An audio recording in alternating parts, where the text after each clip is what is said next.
If you're watching this video, you've probably decided that it's time to make a change to your life and you want to finally quit social media. This is a topic that I'm very passionate about because I quit social media just over a year ago in December of 2022, and it has completely changed my life. The reason why I decided to quit social media was because I realized that I couldn't really focus on anything and my attention span was basically non existent. I always thought that there was some other reason for this, and I remember at some point wanting to get diagnosed for ADHD, and I would always say like, "Oh, I feel like I have ADHD. Maybe I should go to a psychologist and see if they can diagnose me." And I would almost use it as an excuse for the reason why I wasn't able to focus on things, and it felt like I couldn't change anything. And so as a result, I kind of just allowed it to consume my life.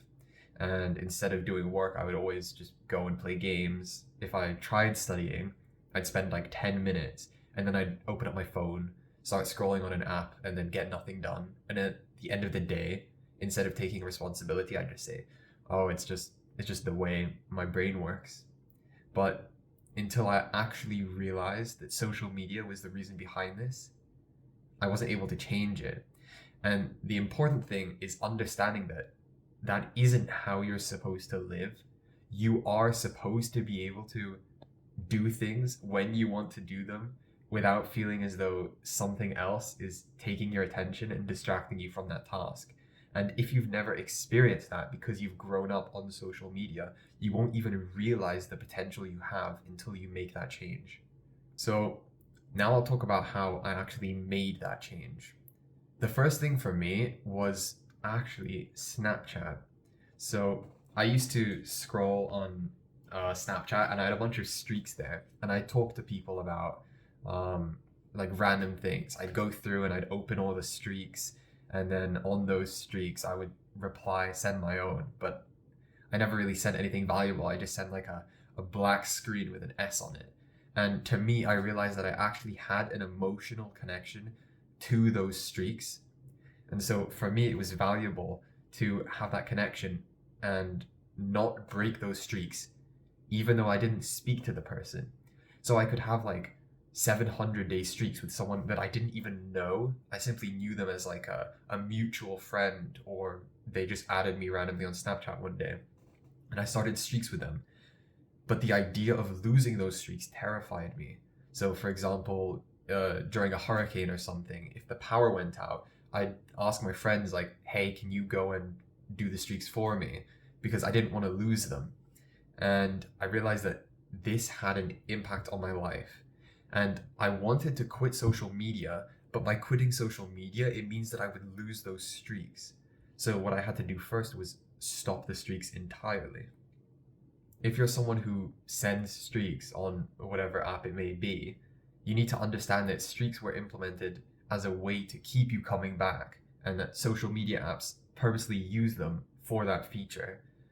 The fact that you're sending streaks doesn't mean that it's actually contributing to a friendship, because in reality, sending a random photo every day or a black screen with an S on it doesn't really do anything for the friendship. So if you actually want to make this change, I challenge you tomorrow to end all your streaks. If you notice that there's some resistance to my request, then you can understand that there is potentially a problem here. If we actually want to make a change in our lives and quit social media, we first have to detach ourselves from this importance that we give to streaks. You need to understand that it doesn't provide anything valuable to you. Now, if you're worried that your friends will be concerned about your sudden disappearance, on your streaks that you send tomorrow, your last ones by the way, you can say, I'm quitting streaks or I'm ending streaks. If your friends reach out to you and ask why you're doing this, you can then explain that I'm doing this to make a change in my life. I don't want to use social media as much, and this is the first step to that change. If your friends don't reach out to you at all, then maybe you can realize that the only importance that friendship had was maintaining streaks and nothing beyond that. I'm currently editing this video, but I wanted to add a few points of clarity. Even if you don't use streaks, this concept can still be applied to other social media usage habits, such as commenting under people's posts or liking them. The main point being made here is that these small gestures don't actually provide much fulfillment and don't strengthen the relationships with people very much. You'd be much better off making an effort to reach out to the person if you truly cared about their post and wanted to say something. To explain your sudden change in behavior, you can simply post on your story or profile that you're making an effort to use social media less. This is essentially like sending streaks saying that you're stopping streaks. The reason why I'm so adamant that you change this behavior is because it convinces you that you're making an effort to improve your relationship despite putting in minimal effort. As a result, this removes the desire to actually put in the required energy to progress this relationship simply because you're maintaining it through small gestures. Therefore, your relationships in your life won't be very fulfilling, and you'll have no desire to improve them. Something that concerned me at first was the fact that I thought I was going to lose a lot of friends. And in reality, I probably did lose a lot of friends. But whether they're friends or not is a different point. I would speak to these people and send streaks, and they were contacts that I communicated with, but in reality, they didn't provide any value to my life. I just spoke to them because I had the opportunity to, and when I was bored, I would choose to talk to these people as a substitute for actually doing something else. But as soon as I stopped talking to them, I realized that my life didn't become worse, and in fact, it actually became better. Because if you think about it, right now we live a quite unnatural life. In the past, before social media existed, you would only have a certain number of people you could communicate with every day. Maybe 10, 15, whether you see them at work, school, outside of work, going to the gym, whatever it may be. But now we can talk to hundreds of people a day and send streaks in like mass numbers to 50 people. And we just accept this as normal. But if you think about it, these friendships aren't providing value. You only have a certain amount of time every day that you can actually designate to building relationships and friendships. And if you're investing it in these low quality friendships, then you aren't really getting anywhere. But if you cut off a lot of these contacts that don't really deserve your time and instead focus it on the ones who do, the quality of those friendships will improve significantly.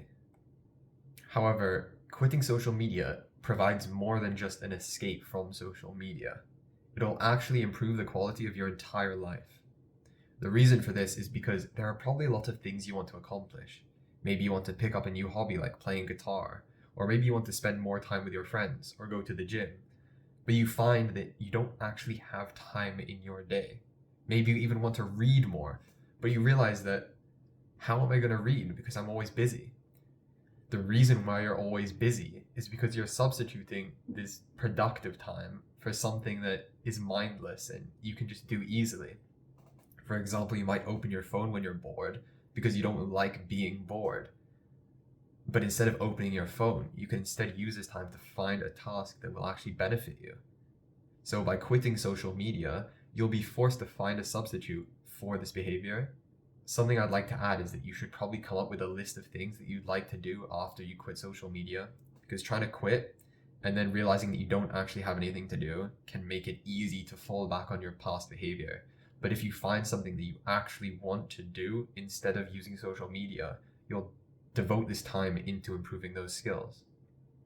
In my previous video about how to read 50 books in 2024, I touch on this topic of how you can read instead of using social media. If you'd like to find out more about that, you can go and watch that video. Another benefit to fully quitting social media, instead of simply reducing your usage, is that you won't have to use willpower to avoid distractions. So, for example, if you have your phone sitting on your desk and you're trying to do an assignment, every time the screen flashes and a notification pops up, you have to actively use your willpower to avoid clicking on that notification. This is quite draining and it's hard to maintain. However, if you quit social media, you won't be receiving any of those notifications. Therefore, it's easy to stay focused on the task and you'll feel way more fulfilled because you won't be using willpower constantly. Another thing is that it allows you to actually detach from the world. For many of us, we never have a break from social media. It's quite unnatural to be constantly connected to people around the world and have them know what you're doing at every second of the day. If you want some time to yourself to actually work on your aspirations and goals, then maybe think about quitting those apps, and then you actually have time to be by yourself for the first time in potentially forever. If you're worried about fully quitting social media because you have long distance friendships, relationships, family, whatever it may be, you can instead turn on Do Not Disturb on your phone for a designated time. So, for example, 10 a.m. to 12 p.m. If you're working for 2 hours, you can simply turn on Do Not Disturb and stay focused on your work without any distractions. But as soon as that time's over, you can then go back to using whatever app it may be. This prevents you from being distracted during your work and gives you time to focus, but doesn't fully take away from the connectivity that the social media provides you. Another alternative here, though, is to bring all your contacts onto one social media app. So obviously I still need to stay in touch with people, but I don't use any mainstream social media apps such as Snapchat, Instagram, Discord, whatever it is, but I use WhatsApp because I need to stay in touch with my family.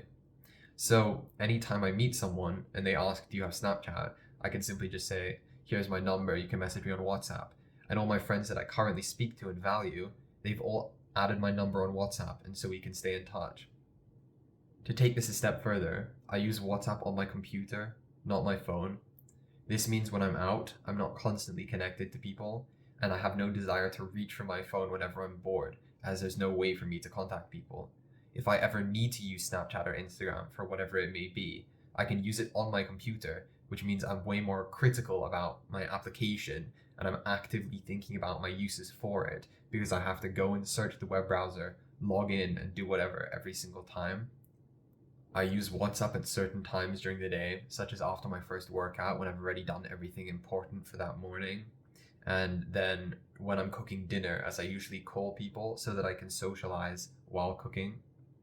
By making use of these designated times, it means that every other time I know I can focus on work and I'm not missing anything because I'll check up on my other notifications 2 times daily, which is definitely enough. It's at this point that I'd like to reinforce the idea that when quitting social media, you won't actually miss out on anything. You simply think you will. It's the fear of missing out that concerns you, and you'll quickly realize after you quit social media that these things that you were worried about don't actually matter as much as you thought they did. Maybe it's not super valuable to know that one of your friends met with their old high school friend. And maybe it's not important to know that one of your other friends is at a club tonight. You think that you'll miss these things, but as soon as you focus on yourself and stop viewing them constantly, you'll realize that it's only about that person's life and it doesn't actually provide you with any value. If you're worried about missing out on important things, I think you'll realize that those important things will be brought up in conversation with those friends. And if they don't bring it up and don't reach out to you, then maybe they aren't actually that important. If you instead invest valuable time into actually seeing those people in person or calling them instead of just texting, you'll find out all those valuable things that you need to find out.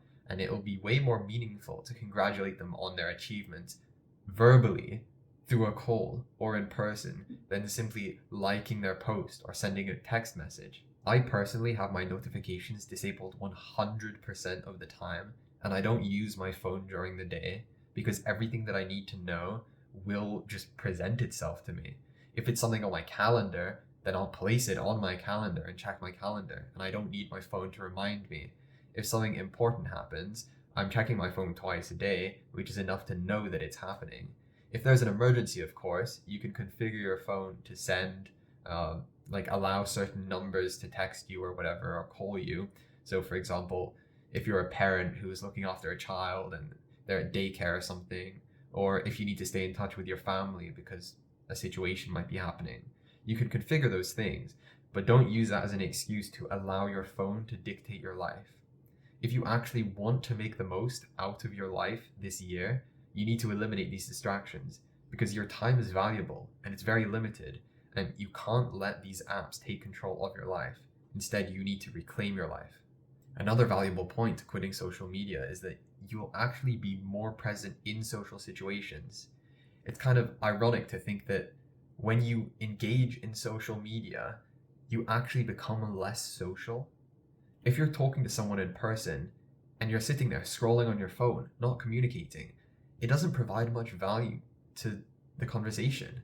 You're kind of just having two conversations at once, and that person might be talking to you, or you might be sitting with someone in person and you're both just on your phones.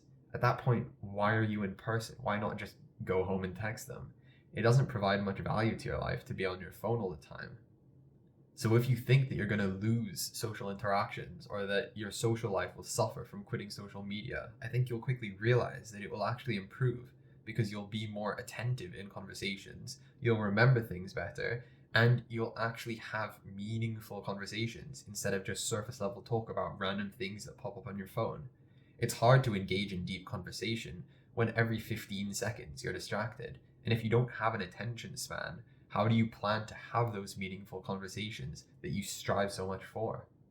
To conclude this video, I'd just like to remind you that you won't actually miss anything by quitting social media. And if you think that you will, then I challenge you. For 30 days, don't use social media. Make a note of all the struggles that you experienced during this time and anything that you miss from social media.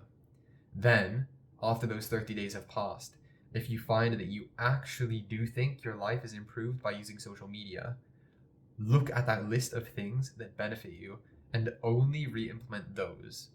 If you find that you have better attention span, you're making better use of your time, and you don't talk to maybe 50% or even 75% of the people you used to talk to, there's no reason to go back to doing those activities. If you don't want to talk to those people, don't talk to those people.